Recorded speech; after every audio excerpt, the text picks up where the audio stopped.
প্রিয়তমা, তুফান সব কটার রেকর্ড ভেঙে দিল। হাই এভরিওয়ান, আমি রূপম চলে এলাম নতুন ভিডিও নিয়ে। বন্ধুরা, 5 দিনে একটা সিনেমার কালেকশন দাঁড়িয়েছে 20 কোটির কাছাকাছি।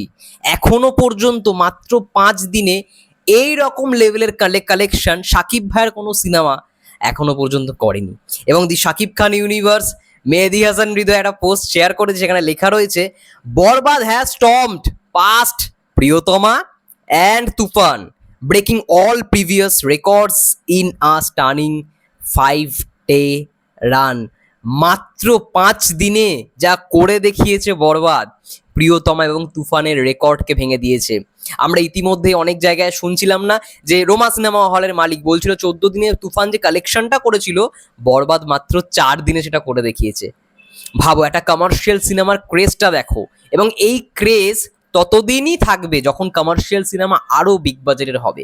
দেখো, আজকে একটা বরবাদ এসছে, আজকে একটা তুফান এসছে, পরবর্তীকালে তো অনেক প্রডিউসাররাই সাহস পাবে এরকম সিনেমা করতে। কারণ আমি অন্তত বিশ্বাস করি, মাস ফিল্ম বা কমার্শিয়াল সিনেমা ছাড়া ইন্ডাস্ট্রি টোটালি জিরো। শুধুমাত্রই ওই ন্যাকা কান্না কাদা সিনেমা দিয়ে কিন্তু ইন্ডাস্ট্রি চলবে না। হ্যাঁ, সেটা চলবে, বছরে একটা দুটো ওরকম সিনেমা চলবে, কিন্তু এখনো পর্যন্ত সেটা বিভিন্ন ইন্ডাস্ট্রির কথাই যদি বলে থাকে না কেন, ভালো কন্টেন্ট দেওয়া ছবি, ভালো গল্প বা ভালো পারফরমেন্স এবং তার সঙ্গে সঙ্গে মাস এলিমেন্ট দেওয়া ছবি কিন্তু সব থেকে বেশি ব্যবসা করে দেখায়। এখনো পর্যন্ত যে কটা ইন্ডাস্ট্রি রয়েছে, যে কটা ইন্ডাস্ট্রি মানে ওয়ার্ল্ডের টপ নচ যে ইন্ডাস্ট্রি, সব থেকে টপ ইন্ডাস্ট্রি, ঠিক আছে, হলিউড ইন্ডাস্ট্রি, সেখানেও কিন্তু এই মাস এলিমেন্টগুলো থাকে বলেই দর্শকরা অ্যাটাচ করতে পারে। অবশ্যই স্টোরিটাও খুব ম্যাটার করে, ওদের মেকিং তো আলাদাই ভাই, ওদের মেকিং আলাদাই। আজকে একটা বরবাদ হিট হয়েছে বলে প্রডিউসাররা কিন্তু এই সাহসটা পাবে। প্রডিউসাররা হলিউড সিনেমা মানে রিয়েল এনার্জি অলরেডি কথাবার্তা হয়ে গেছে যে পরবর্তীকালে হলিউড সিনেমা তারা প্রেজেন্ট করবে। মানে হলিউড সিনেমা আমরা জানি শাকিব ভাইয়ের সঙ্গে হলিউড সিনেমা তারা আনবে, তো সেই হলিউড সিনেমা তারা চেষ্টা করবে আরো বড় বাজেটে তৈরি করার। এবং বড় বাজেট হলে কি হবে, ইন্ডাস্ট্রি কোথাও গিয়ে গ্রো হবে। আজকে আমি দেখছিলাম সিনেপ্লেক্স এই যে শো বাড়াচ্ছে, ইভেন আজকেও রাত্রে লেট নাইট শো বাড়ানো হয়েছে। কারণটা কি, দর্শকের নিশ্চয়ই চাহিদা রয়েছে। আজকে শনিবার, আজকে কিন্তু মানুষজনের অফিস থেকে শুরু করে কাজকর্ম থাকে, তো সেই জায়গায় দাঁড়িয়ে আজকে শো বাড়ানো হচ্ছে।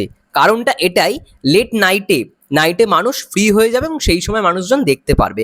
ইভেন মধুবন, ওই বগুড়ার যে মাল্টিপ্লেক্স রয়েছে মানে সিনেপ্লেক্স রয়েছে, সেখানেও লেট নাইট শো আজকে রয়েছে। তাহলে ভাবো এই রকম লেভেলের রেসপন্স আমি দেখছিলাম অনেক জায়গায়, অনেকে আমাকে মানে মেসেঞ্জারে নক করছিল এই মানে বিষয়গুলো নিয়ে কথাবার্তা বলার। কিন্তু যাই হোক না কেন, মানে আজকে মানে আমি দেখলাম একটা খুশির খবর যে ঢাকার ঐতিহ্যবাহী মধুমিতা সিনেমা হল থেকে বরবাদের 5ম দিনের গ্রস কালেকশন 7,64,000 টাকা। ভাবো, 5ম দিন মানে গতকাল, এটা 5ম দিন, হ্যাঁ 5th ডে, আজকে 6th ডে, গতকালকে কালেকশন করেছিল 7,64,000 টাকা। একটা মধুমিতা সিনেমা হল থেকে এই লেভেলের কালেকশন করছে, ভাবো। মানে এটা দর্শকদের কোথাও গিয়ে চাহিদা ছিল, ভাই আমরা এই রকম সিনেমা দেখতে চাই। বরবাদ সেটা পূরণ করে দিল। যাই হোক, খুব ভালো লাগলো যে প্রিয়তমা তুফানের রেকর্ড, মানে এরকম এতদিনে যে কটা রেকর্ড করেছিল সব কটাকে ভেঙে দিল বরবাদ। তোমাদের কি মন্তব্য কমেন্ট করে জানো। ততক্ষণের জন্য সবাই ভালো থেকো, সুস্থ থেকো, দেখা হচ্ছে নেক্সট ভিডিও।